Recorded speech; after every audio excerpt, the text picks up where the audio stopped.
I do want to, there are a couple of council members that are here that are not on the committee, and there's also obviously some people in the gallery.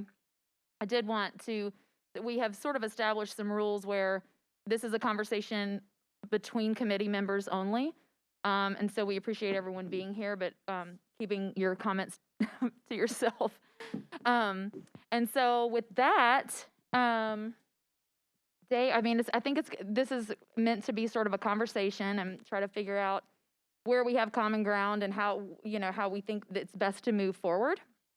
So Dave, as co-chair, hello. Thank you. Hello. If we want, we can start by giving anybody who on the committee who would like to say anything a chance to say anything as we kick into it. For myself, and Rosie is making some copies because our printer's broken. I'm hoping that we can, talk a little bit about where the legislation is, some of the areas that there's agreement, disagreement, possible paths forward, not just as far as the areas of agreement or disagreement, but just procedurally, and then also not read through the bill, but we've got an outline that just kind of outlines the section of each bill so we can have a little bit of time to compare and contrast a little bit, because I think that there are areas of the bill where we're trying to do the same thing and using just very different language to do it, and that merging it might make it easier for the body to digest it all. But I'm anxious for that. And do you know where the copies are that Rosie brought down? Oh, awesome. Okay, thank you. Anybody else who'd like to speak on the committee, just as by way of introduction or anything, please feel free.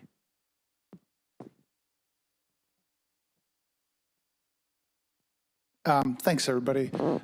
So on license plate readers, this debate's been going on for a couple of years, but I've largely not really participated because I've had firm opinions throughout, and my hope was that we'd get to a resting place and then I could just decide on one final bill rather than the 87 different iterations that we've had along the way. But because I haven't really expressed many opinions on this other than the occasional social media blast, I want to just spend a couple minutes telling you guys where I'm coming from, just to add to the frame of reference. And I'll do this in just a couple of minutes. It won't take long, and we can get to the meat of it. I guess the first thing that's been on my mind is that, this is going to make me sound like a massive dork, but I'm in the middle of reading a James Madison biography, and reading about the foundation of the country. Like, there's debates that went on 240 years ago that we're having here over LPRs.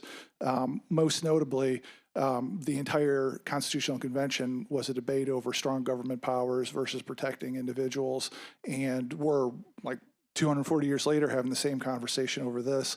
And the other thing that has been on my mind about that is that that Constitution got set up to have factions disagree so they could hopefully find compromise. And here we are doing that. My personal view from the beginning is that I've already in my mind felt like I've compromised a ton, because I believe that we shouldn't have LPRs at all. I think that I'm opposed to the widespread government-owned surveillance technology.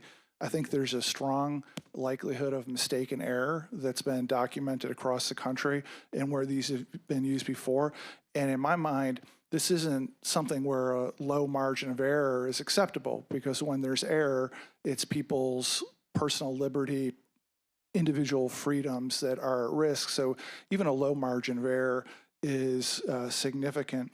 And then there's the historic race issues that are an overlay here, where, no offense to the fine men and women in law enforcement, but we know statistically that every method of policing has a disparate impact depending on race. And this isn't ancient history. It's not a philosophical discussion here in Nashville. In this very room just 3-4 years ago, it took months and months and months and months and months to get legislation to just keep statistics on traffic stops in Nashville. And those statistics, once they found the light of day and got discussed more, led to the complete change of how traffic stops happen in Nashville because of the deeply disparate impact on race in Nashville. So when I personally balance it out, I see too much intrusion and not enough public benefit. Now, I respect everybody's opinion on this, just the same way that both sides of the debate in 240 years ago when they were debating the Constitution, like the people who said we need strong government powers for the public good and everybody's overall societal benefit. Those were fine people, and the other side that were pushing for protecting individual liberty and rights more were too. It's a fair debate. Going forward, I see this as fundamentally not a lot of options. We can keep trying to convince each other on the nuances, but given the fact that we're engaged in a 240-year-old debate about strong government versus individual liberty, I'm not sure we're going to get to the finish line on convincing each other on positions. I think another option beyond that would be to, and I think both the chairs mentioned this, looking at the bills we've got now, trying to find any concept that exists in both bills, pull it out, pass that, because that's the common ground. And if both sides want to make a pitch to add to the common ground, that's fine, but probably it would be legitimate for us to just look through the two bills, find what's in common right now, pass that. And then the third option is to, which I guess nobody seems to love that much, is just put both bills up, let the one go next week, and then whenever the other one comes back, let that one go. Those are the three basic options. I would like to see us today figure out which of those three basic things we're doing. Still trying to convince each other, picking out what is in common right now and pass that, or run both bills. I'd like to at least know which one of those three we're aiming towards. And I appreciate y'all listening to my James Madison infused comments. So I think as far as a path forward, so 961, which is on second reading on Tuesday, the first version of that was 582. 582 was the original form of it before anything was amended or any of that, was based off of an ACLU policing policy paper with NYU law or NYU period. And I felt like was pretty restrictive. We've had multiple conversations as a body about this issue, and we have heard lots of concerns from constituents, from stakeholders, from everyone, and I feel like we've done an incredibly good job at responding to those concerns legislatively with, I mean, I don't even know how many amendments we've had. That would be a Hannah question, but we've had a lot of amendments, and we've really worked well together, even incorporating a lot of Council Lady Stiles' original bill, addressing some things. And so I think I think the easiest way forward is, I agree, I mean, we can talk about what we agree upon, and then we can talk about what we disagree upon. And I think maybe the easier way to go about it is to, if you want to draft a substitute, I'm not interested in, objecting to the suspension of the rules. And that would be basically a bill versus a bill. You know what I mean? Like, instead of waiting, because he would have to file something new, and then for us to track together, mine has to be indefinitely, So I just feel like the easier path, because I think you know what your ideal policy would be. Maybe, yes? Yes, no Okay. LPRs. Okay. No, exactly. So I think probably the cleanest way to handle it is to, if you want to draft a substitute or amendments or whatever, and let's do it Tuesday. Because we've talked about this for well over a year. That's not, we can't, it's already past close of business on Friday and it's a holiday on Monday.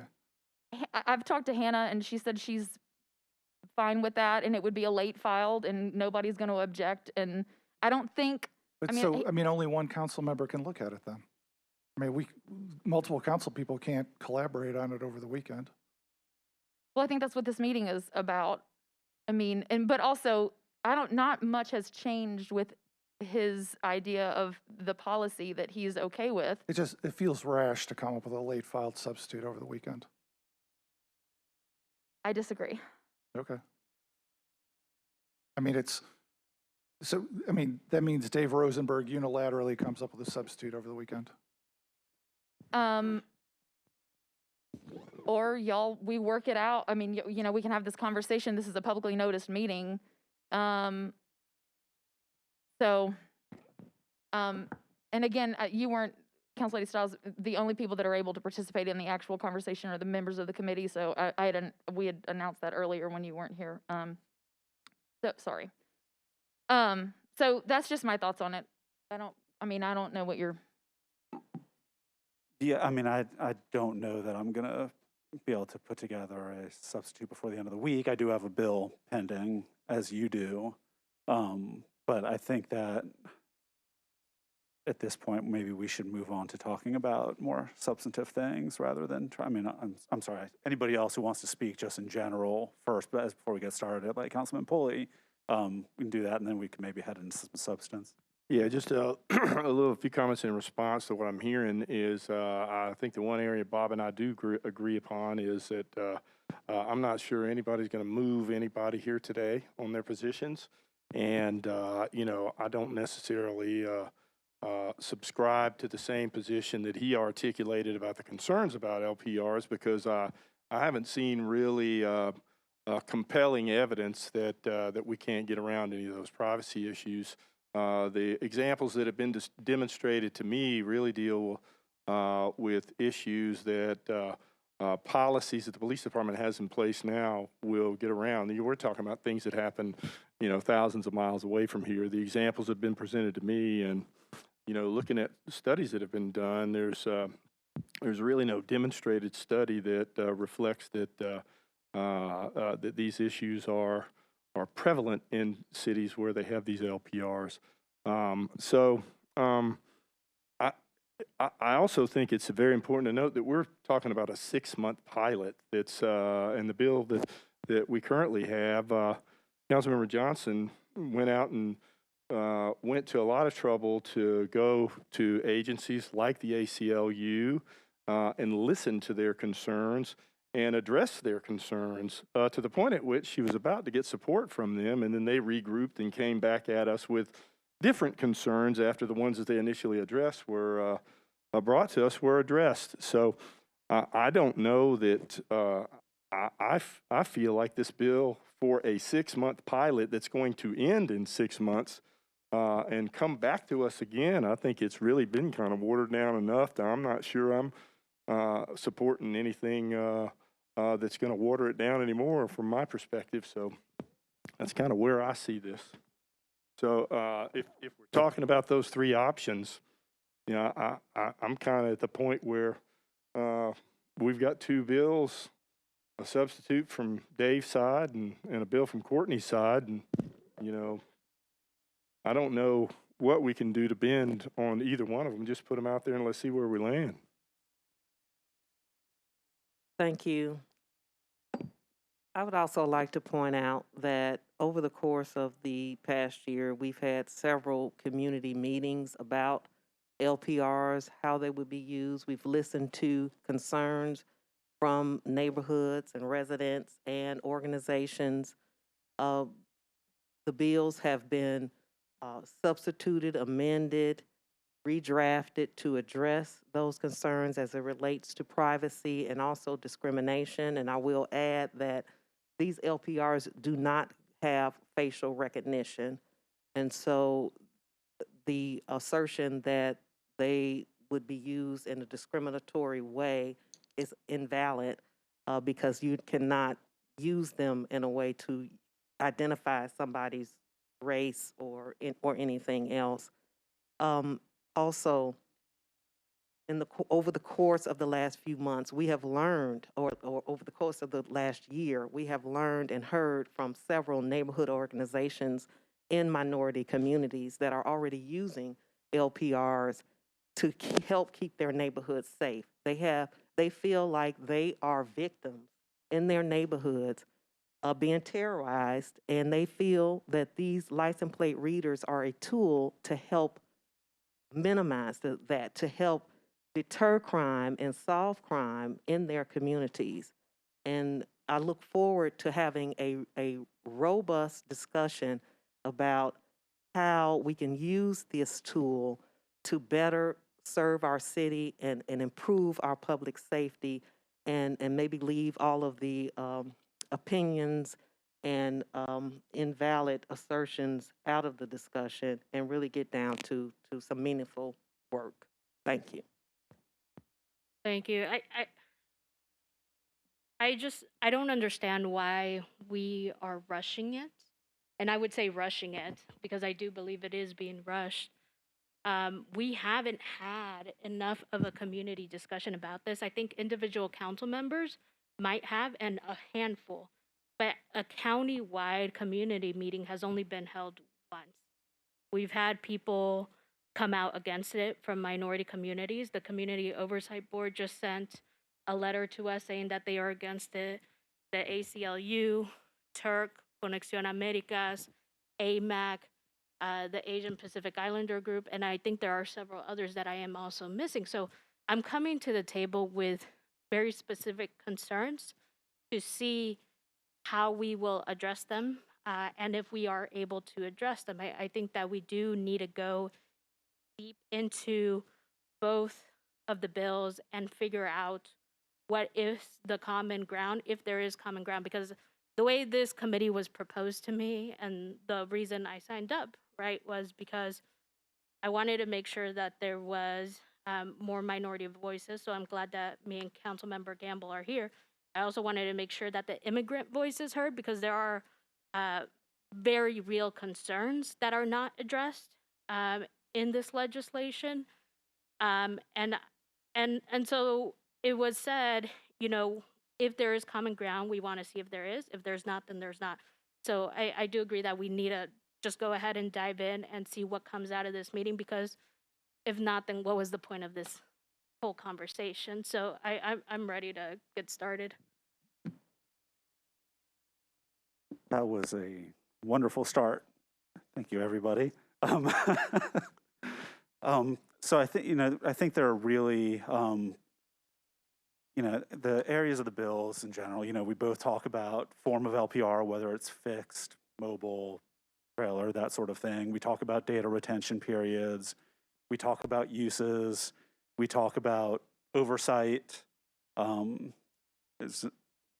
there is actually some common ground in all those things, even though a couple of them are kind of binary. We talk about auditing and reporting. We talk about equitable deployment. And we talk about how we're sunsetting things. And if there's room for conversation on any of those, especially parts that I think are less controversial, and I think we can have it.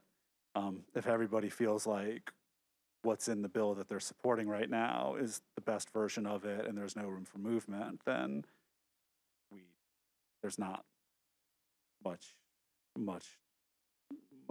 that's going to happen. So, we can start by looking at reporting. If you guys want something that I think we're pretty close on to start on, or if you don't think it's worthwhile, Councilmember Johnston, whatever. I mean, I think to me, the reporting in 961 anyway is incredibly robust. It's almost, it's a lot. And in fact, I think it's more than what you propose, I think, as far as reporting. I don't know. Shall we look at it? Sure, let's look at it.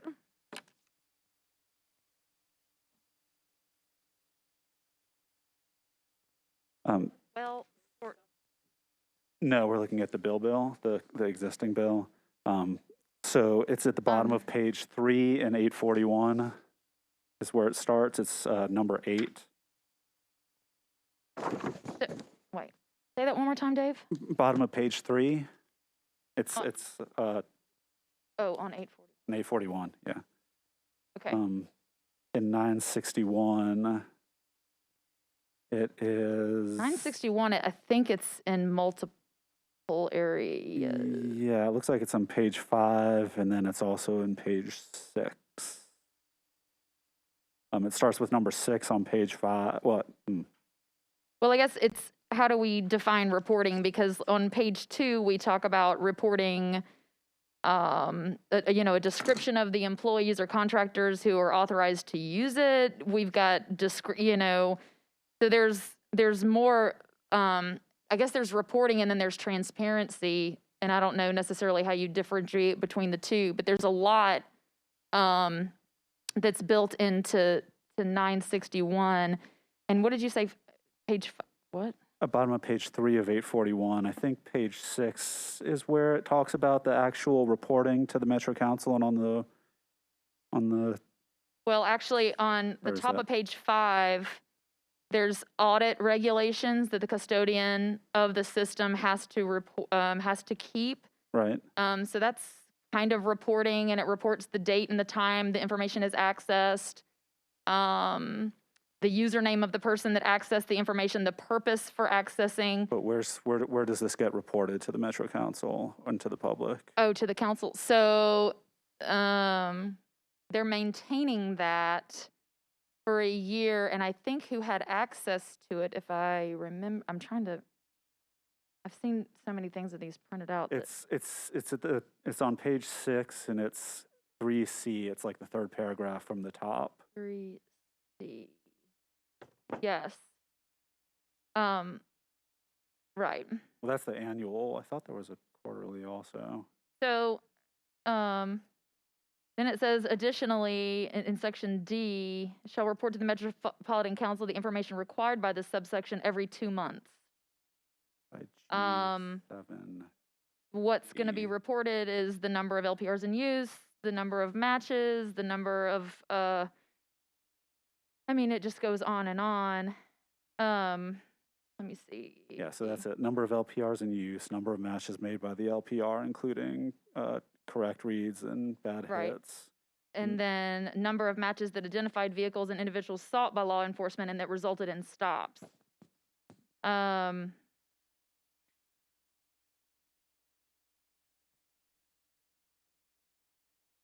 Let's see, that's data Number of matches that verification. resulted in searches, vehicles and individuals, releases, arrests, or other outcomes. In 841, it's the number of LPRs in use in total and by precinct, which is very similar to Roman numeral 1 in 961. It just adds the by precinct. Yeah, I think the reporting, there's a lot. And I think that's not necessarily a sticking point as far as there's other issues. I think that's probably where we're in more of a disagreement. Absolutely. Yeah. But I don't Yeah. think that we're going to get all the way to one bill by any stretch of the imagination, but I think that there are areas where consistent language between the two bills might make it easier to compare and contrast the bills. Is there anything in 961 that you see that doesn't cover what you feel like should be covered in reporting that's in 841? So I think, if we just go, in one bill there are Roman numerals and the other's letters, and I just can't accept Roman numerals. No, I'm just kidding. But generally they match up. So I think that we can merge the language. So the number of LPRs in use versus the numbers of LPR in use in total and by precinct. Hey, Dave, I don't. so we're talking about reporting to the council, not other controls or issues about other controls? At the moment, we were trying to start with something easy. All right. Yeah. So, thanks. Yeah, reporting to the council. number of matches made by the LPR, whereas 961 says including number of matches read correctly and misread. They both say the number of matches that identified vehicles and individuals. 841 says vehicles and individuals sought by law enforcement and that resulted in stops of vehicles or individuals.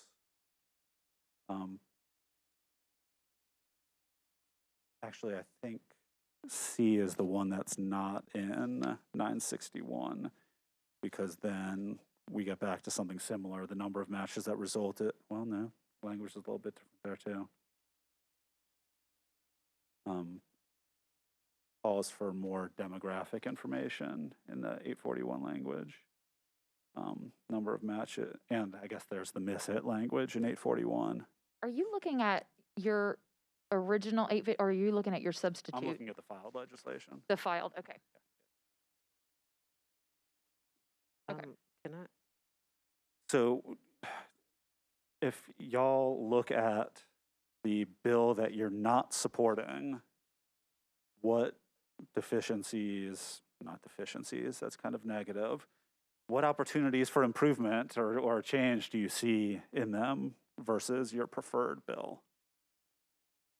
I'll add that in 941, in addition to the number of matches where plate characters are read correctly, we're also asking for a number where at least one character is misread. So we're also asking for misreads in the reporting, and I don't think that's in 841. That's 841E. Okay. As a separate, the number of matches where it was determined that all characters were read correctly, and the number of matches where it was determined at least one character was misread. Or isn't that not in 961? In 961, it's got it combined into Roman numeral For 2. both, okay. Numeral Yeah, 2, it's the just same, a basically. It's just more different format. concise. Yeah. To me, that So I they don't both cover like all to of them. answer your question. I don't have an issue with what you have as reporting. I mean, they're really close to the same thing. So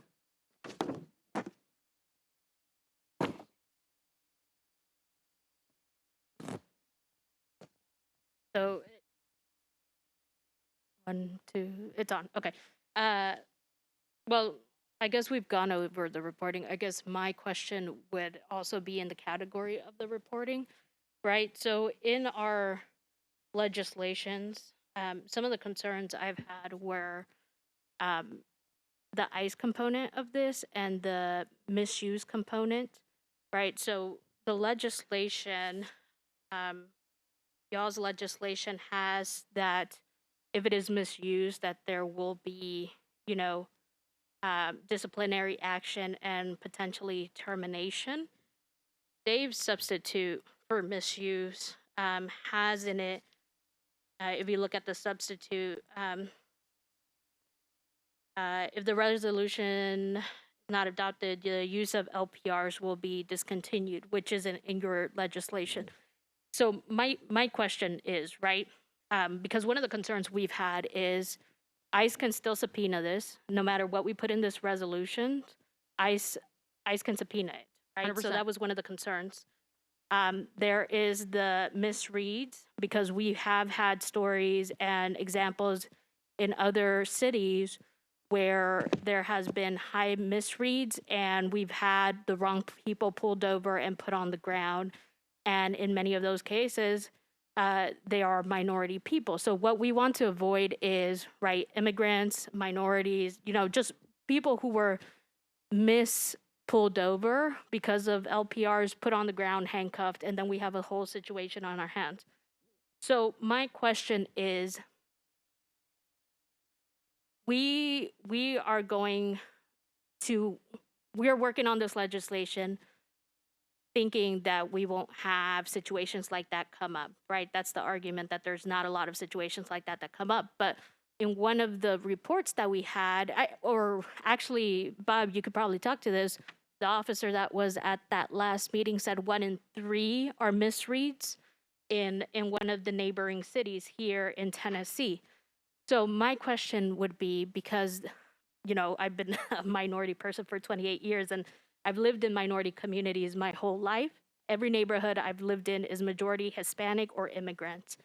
And so one of the questions I've gotten is, if there is misuse, would you all be willing to budge on that note of, this isn't working, we have several misreads, people are abusing this, we will get rid of this, like the substitute has, because this is potentially very dangerous equipment in the wrong hands, right? We've read a situation where there was a person who handles the data and was stalking his ex-wife. So my question is there room to budge on that? What would that look like? Or would it be like 3 strikes, we'll get rid of it? And that's my question to you all. So, do you want to? I just want to address the misread. Also, the incident that you're talking about, the officers, misreads occur when there's no follow-up by the police and they don't run these plates to see that it's a wrong city or the wrong state. And the police officers who handled this situation did not use the policy techniques that are in place in Nashville for these misreads. So that situation was more bad policing by police officers who put those people on the ground, and using the policies that Nashville has in place. That should not happen because, as you said, misreads occur, but what that requires is follow-up. And that's routinely done here. Well, I think Dave's also had visual confirmation. Was that added to So yours does ours. as well? Yep. And in fact, there's a double verification of it required in 961. But to your point of, if this isn't working, I think that's the purpose of the pilot, is to have the pilot, and then we're required to pass a resolution to continue it. So we have the ability to look at it and say, hey, is this working? Are we receiving the benefit that we expected to receive from it? Has it been misused? What's the efficacy of this? What are all these questions? That's the purpose of the pilot. Well, during the pilot, if that happens, would you all put this in place to get rid of it? I mean, that's assuming that we don't have police officers that make wrong decisions or that make mistakes, right? I mean, we have that study where the majority, a great number of people that were being pulled over were mainly, African American. So there's room for error in all of this, and we're not going to be perfect, and we got to realize that, and I think we do realize that. So my question is, would you all be willing to put that into your 6-month pilot? No. Why? Because I think that's what the 6-month pilot is for. And at the end of the 6 months, we're not talking about a 6-year pilot. We're talking about a 6-month pilot. So what if there is situations like that occurred during the 6-month pilot and it wasn't in place? And you look at them at the end of the 6-month period and evaluate it at that point. That becomes very dangerous. I'm not trying to be argumentative. It becomes very dangerous because these are people's lives, right? During the whole time. So we've had situations where ICE has gone into places that implemented this.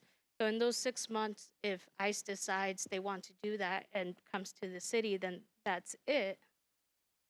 So anytime ICE makes contact with MNPD to request any type of information, that is reported. So you're going to know if ICE is looking. Also, if anyone accesses that database, you're going to see who accessed it, what they're searching for, why they're searching for it. That's all in the audit. That's all in the audit for the database that can be reviewed by counsel, be reviewed. You're going to see that. But that's what the pilot is for. If that's what your concern is with ICE, I mean, I personally, originally, when we were drafting 582 a year ago, I was asking Hannah, like, can we say, because we were talking about thinking about the data sharing aspect of it. Can I say we're not going to share this with ICE? Period. That was 100% preemptible. It would never fly. ICE operates on their own,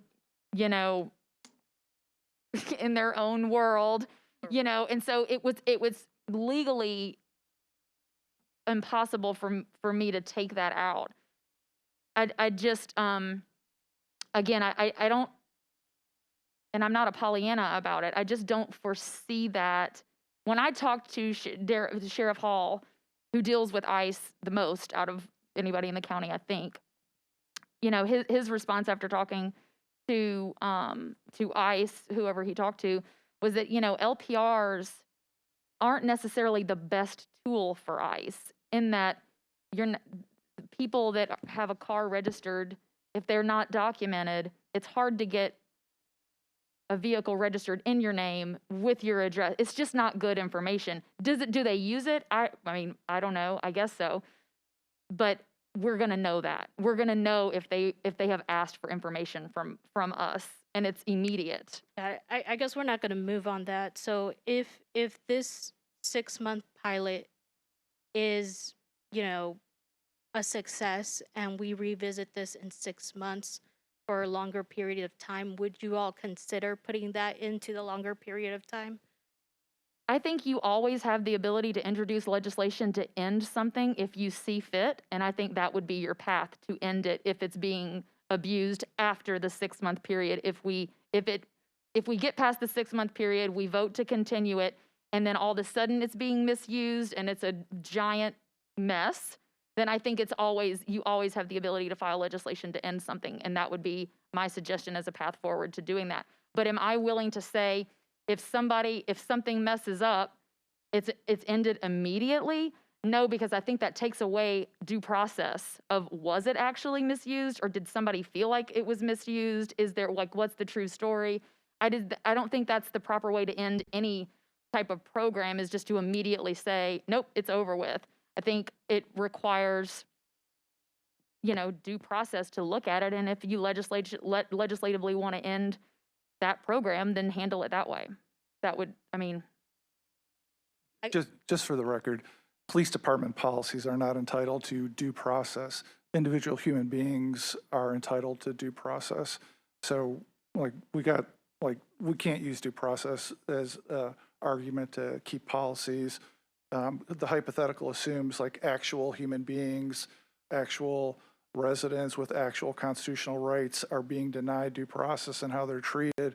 And she's asking whether there could be a change to policy immediately over that. And the response back is, well, we got to give the police department's policies due process.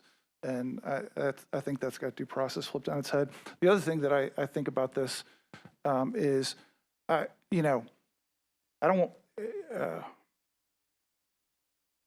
cannot be underscored enough that until very recently, the multi-year policy of the police department from top leadership was, and this is all over the policy manual, I'm not exaggerating, was to, in certain neighborhoods where there were higher crime, to initiate any sort of traffic stop and to seek to use that as an entree to search if necessary and to get consent for further search.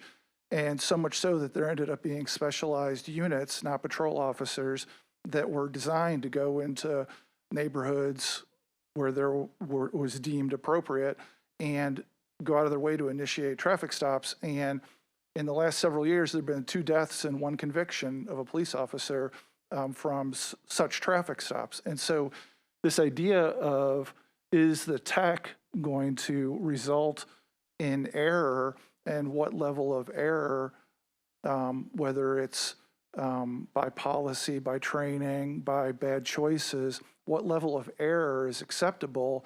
You know, that's where I was saying earlier, my threshold tolerance for level of error is very, very, very low, especially given the recently abandoned policies about how traffic stops worked, and by choice in neighborhoods with specialized units, because they were tending to lead to shootings and 1 conviction. And so this isn't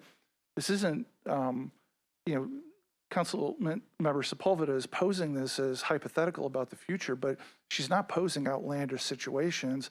And the idea that if there's abuse, we just hang out for a while and see how the rest of it goes is, I mean, this is where I started. Like, again, we're in a 240-year-old debate about strong government versus individual liberty. And I want to make sure to focus on this isn't, the risk of abuse is not hypothetical. And I would say that I don't think there's anybody in this room or in the police department that has a threshold for error that is very high at all. Nobody wants to make a mistake. And I mean, I don't know how else really to say that. Nobody wants to make a mistake. Nobody wants for this to be misused or for some innocent person to be, you know.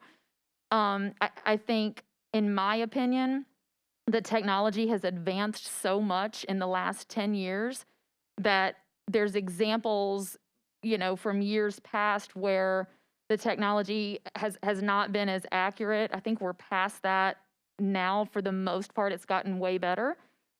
And it, you know, there is a level of responsibility that the police officer can look at a hit and say, and double check to go, oh, no, that's not right. You know, the state doesn't match. There's a letter off, whatever. I mean, I saw in the demonstration that it happened, and so it is upon them to do that. I think that the benefits of this outweigh the negatives in a grand way. There was another point, and now it's escaped me.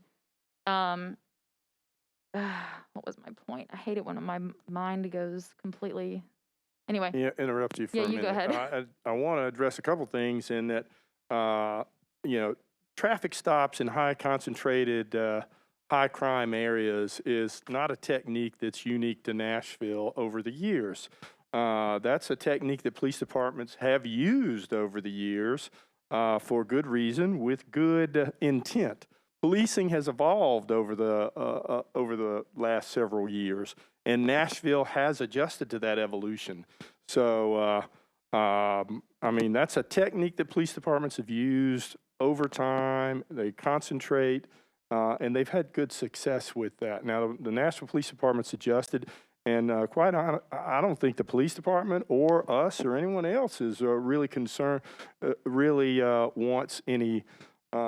wants errors and wants people to suffer consequences from errors. But when you look at the data, it's just not there to support that this is a widespread problem. You look at the areas that are around us, look at the city of Atlanta, hundreds of LPR cameras, city of New York, hundreds of LPR cameras. There's 40 or so cities in Nashville, not in Nashville, but in Tennessee, that use these.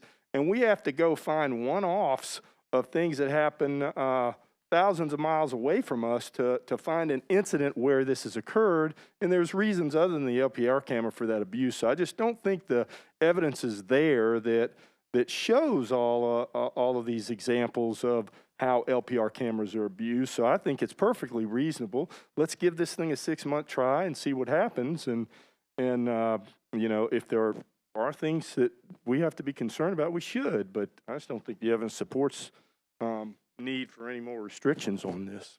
I remembered what I was going to say, in that the technology actually can be used to reduce the number of errors made as far as the wrong person pulled over, the wrong person accused, the wrong person whatever, because it narrows who you're looking for, or the vehicle that you're looking for. I mean, I've used this example a couple of times. When you have a drive-by shooting and the police come into the neighborhood to investigate the drive-by shooting, every single person that they talk to is a suspect. When you have an LPR technology and you have a description of a vehicle, which is the first thing they typically ask is, what is the description of the vehicle? They can target that and look to make sure that they, you know, so you've ruled out more people than you've implicated. So it actually helps with precision policing and to avoid those types of errors that could come from racial or ethnic bias that people have. The camera doesn't have that. So I guess my problem is that there are people behind those cameras. And I don't know, I just don't feel comfortable, you know, with minority communities are not more dangerous. And it's just... Are not what again? I'm sorry. Minority communities don't tend... I struggle with the notion that minority communities have more crime in them, and I don't know if that's what Councilmember Pulley, can you just clarify, because the strategy, because that's how it came off to me, and I don't think that's how I you don't were know that I describing said anything about minority communities. What I said the was that strategy. high crime areas, statistically high crime areas, and increasing traffic stops. You know, when I did this, you know, on the interstates, you know, we looked for drug. We had certain things we knew people were using to carry drugs interstate, and we looked to target those vehicles, and it was very successful.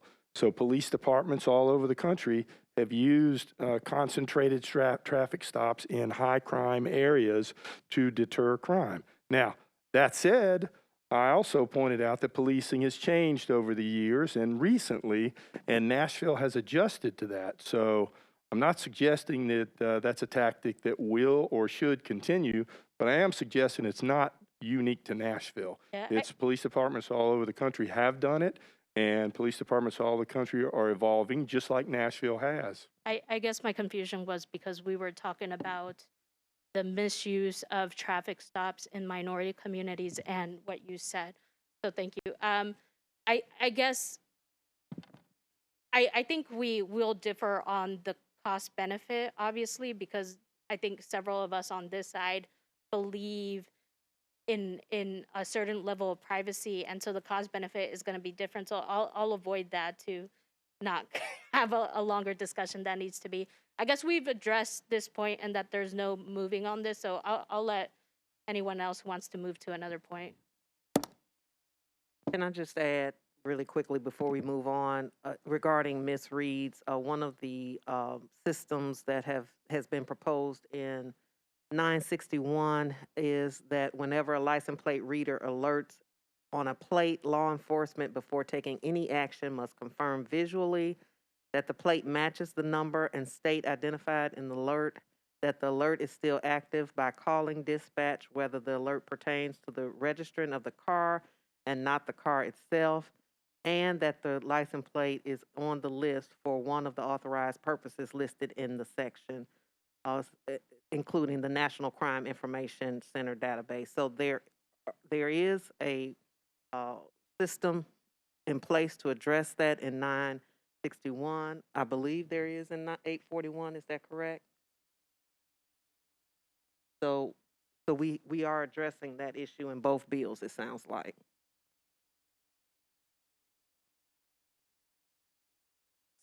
Okay, so anyway, looking at the reporting language, the differences seem to be very minor between them. I think 841 includes precinct language breakdown and demographic information that isn't in 961. Otherwise, Reporting. they're identical. The reporting to council and So there's also- actually in what number?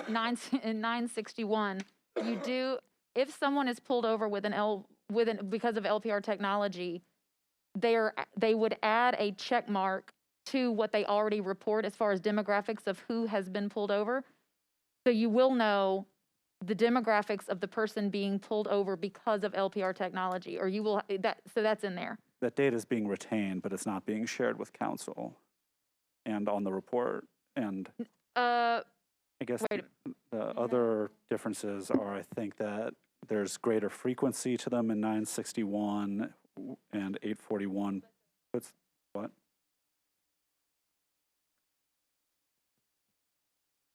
That information is already reported to council, or it's reported publicly, I think however often. The police department already does that. So it will be identified on the form that they fill out when they pull someone over if they check LPRs. So is it reported specifically to us? No, but it is on their website. Okay, so So okay. it is sort of, So the existing demographic data that's posted will also include LPR data. yes, you will be able to know the demographics of those people pulled over because of LPR technology. Yeah. Okay, then on reporting, the only difference is by precinct, which is, I think that we would agree is not a major distinction.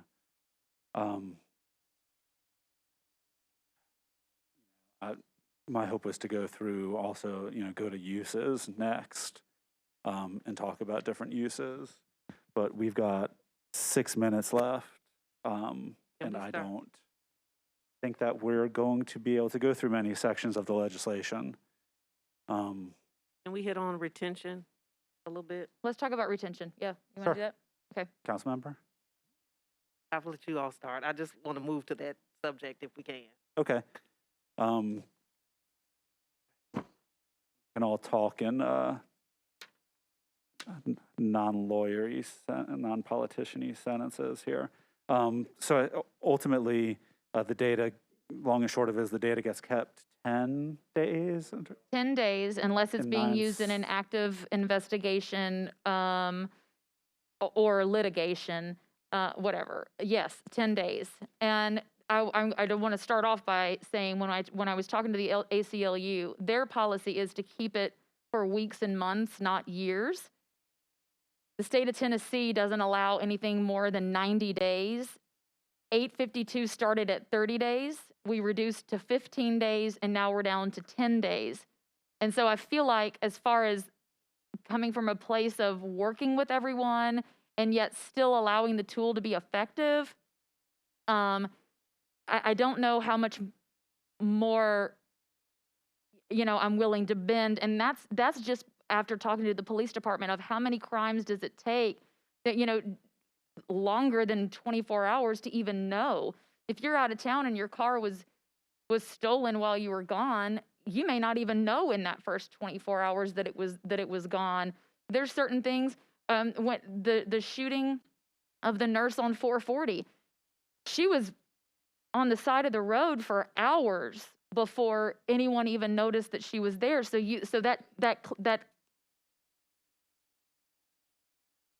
yes, he's wanting 24 hours. Well, I'm wanting 0 minutes. But yeah, then we started with, somebody could be in Florida for the summer and they're not back for 3 months, and now they don't know their car was stolen 3 months later. And so There's then they always that lose. opportunity. Right, I get that. And so they lose if they don't know it within 10 days. So I know the ACLU prefers the least possible. The difference is that I think the reason that retention period is less relevant in 841, and also troubling in 961, and the reason why 961 has to have all the custodian and all that, is the idea between 841 is that it's used for crimes that have already happened.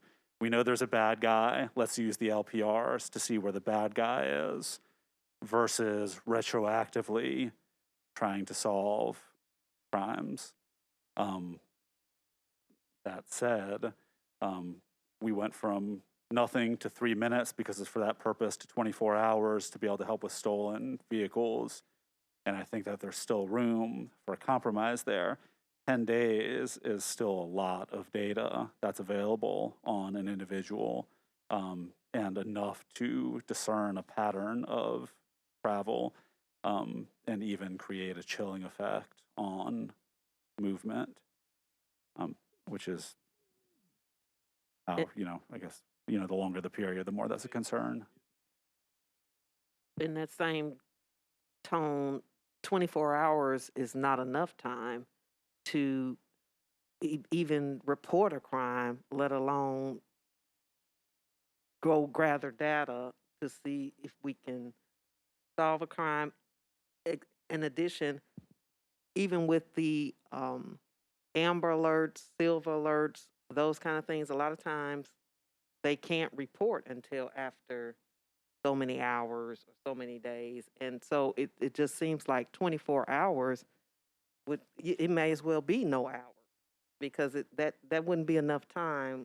And in talking with law enforcement, it wouldn't be useful for them. So if there's an Amber Alert, and you find out that a car went by it 3 days ago, how is that helping you with the Amber Alert that happened 30 minutes ago? No, I'm saying if there's an Amber Alert, but the person has been missing for 24 hours before the Amber Alert was issued, and then we can go back and look at data. But if we only have it for 24 hours, then it's gone. But by the time we get the alert.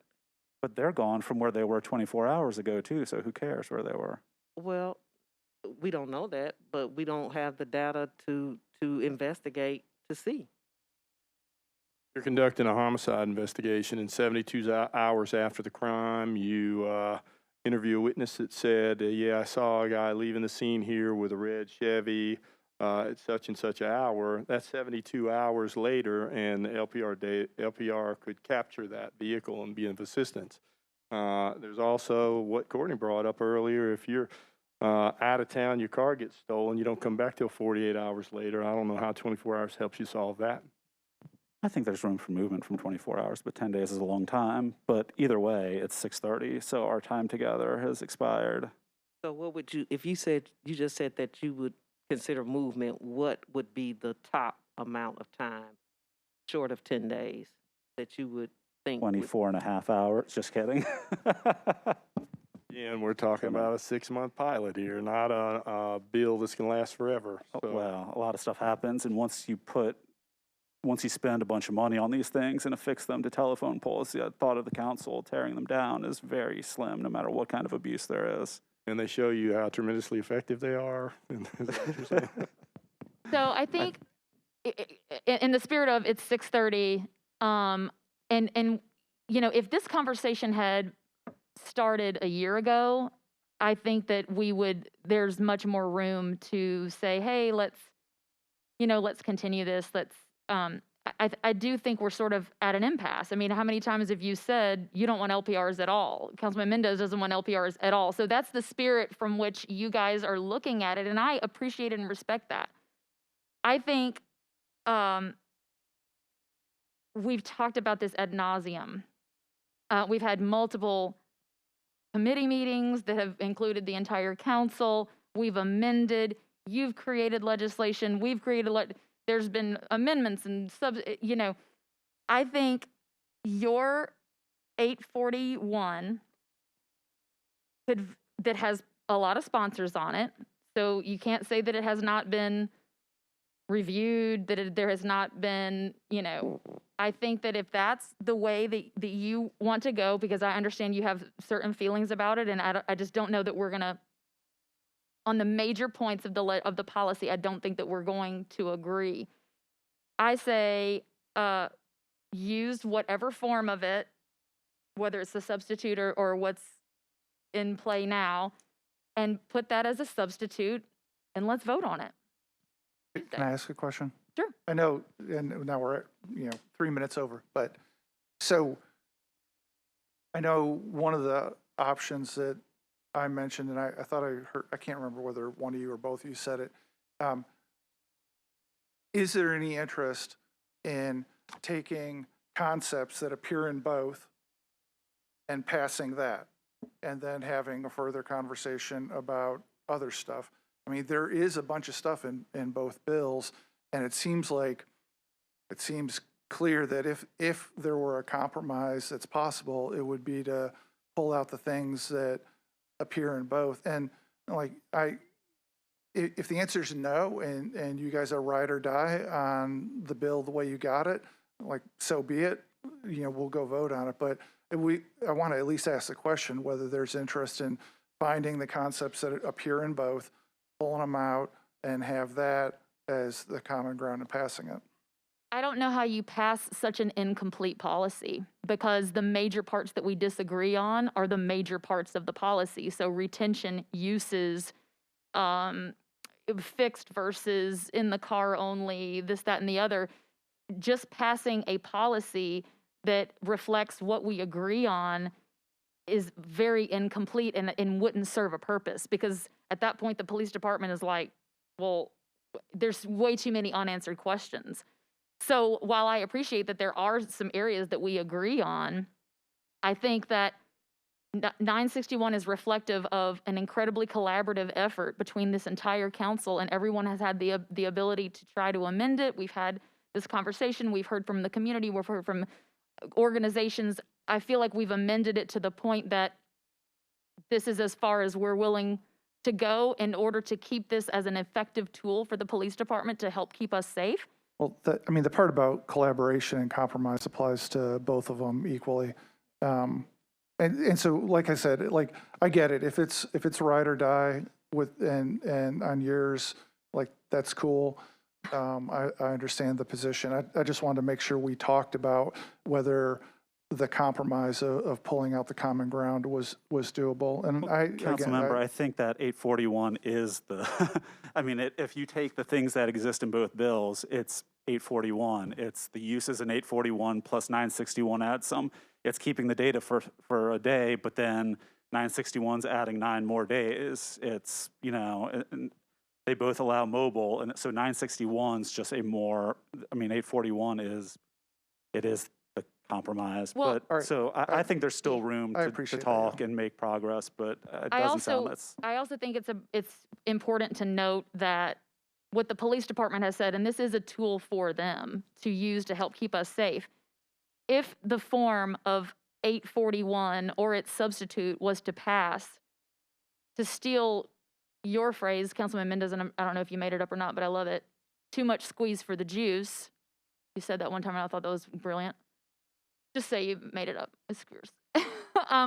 I think, you know, that's kind of their position, is that the cost benefit is not there anymore because it's rendered, the tool itself is rendered useless. And so what 961 allows, yes, it does allow for expanded uses for felony offenses and violent crimes, Amber Alerts, you know. Traffic stops, No, not traffic stops. traffic offenses. No. Traffic offenses.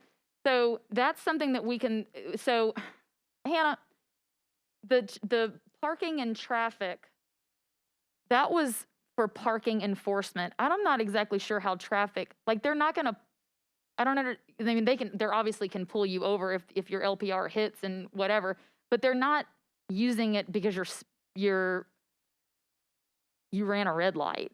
That's not what the intended, when it says traffic. I mean, so the long and short of it is MNPD said that these aren't really, this isn't a worthwhile tool unless it's used in an extreme manner, and they won't bother with it unless it's the really extreme version. Well, no, it's, first of all, extreme, I think, is an inflammatory word. This is the most restrictive policy in Robust. Tennessee, if not all of this region, and if maybe not even the country. This is an incredibly restrictive policy that is detailed in 961. I'm happy to talk with Hannah about, I mean, the intended use is not, first of all, why would you use an LPR to do somebody that's running a red light? So maybe we need to talk about that, because that's not. I think we need to call it a night and maybe work this through with the council office. Yeah. And we'll be back in this room in not too long, weather permitting.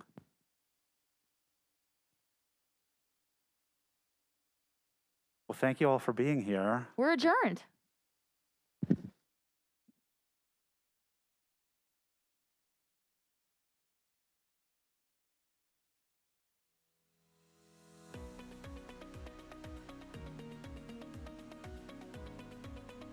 This has been a service of the Metro Nashville Network. If you would like to see this presentation again, or for more information on this and other programs, visit nashville.gov.